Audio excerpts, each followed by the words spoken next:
Berikut adalah data angka kematian ibu dan angka kematian bayi di Indonesia pada tahun 2023. Angka kematian ibu hamil di Indonesia tahun 2023 mencapai 4.129 perempuan. Angka kematian bayi di Indonesia tahun 2023 tercatat 29.945.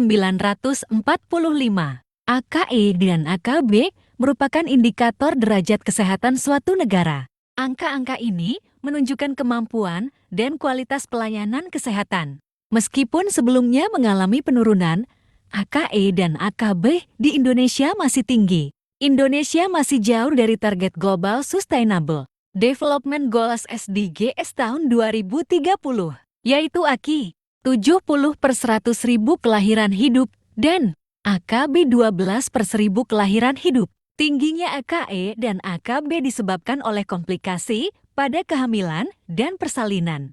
BDCE adalah pendekatan manajemen untuk perbaikan berkelanjutan yang dapat diterapkan dalam menurunkan angka kematian ibu dan angka kematian bayi di Indonesia. Berikut adalah implementasi PDCA untuk tujuan tersebut. 1. Plan perencanaan. Identifikasi masalah, tentukan faktor utama penyebab tingginya AKI dan AKB, seperti kurangnya akses ke fasilitas kesehatan, keterlambatan dalam penanganan, atau kurangnya pengetahuan tentang kesehatan ibu dan bayi. Tetapkan tujuan menurunkan AKI dan AKB dengan persentase tertentu dalam jangka waktu yang ditentukan. Rencanakan intervensi buat program spesifik, misalnya peningkatan layanan antenatal care, pelatihan bidan, perbaikan rujukan gawat darurat ibu dan bayi, serta edukasi tentang kesehatan reproduksi. 2. Pelaksanaan. Implementasi program, jalankan intervensi yang sudah direncanakan. Misalnya, menyediakan pelatihan untuk tenaga kesehatan tentang penanganan komplikasi kehamilan, atau meningkatkan akses masyarakat terhadap layanan kesehatan dengan menyediakan klinik keliling, kolaborasi dengan pemangku kepentingan, kerjasama dengan pihak lain seperti pemerintah daerah, NGO, dan masyarakat untuk mendukung pelaksanaan program.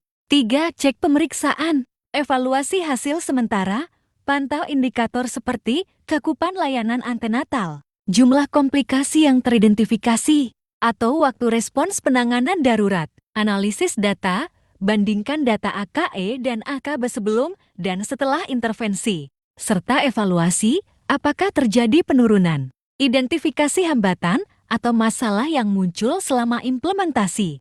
4.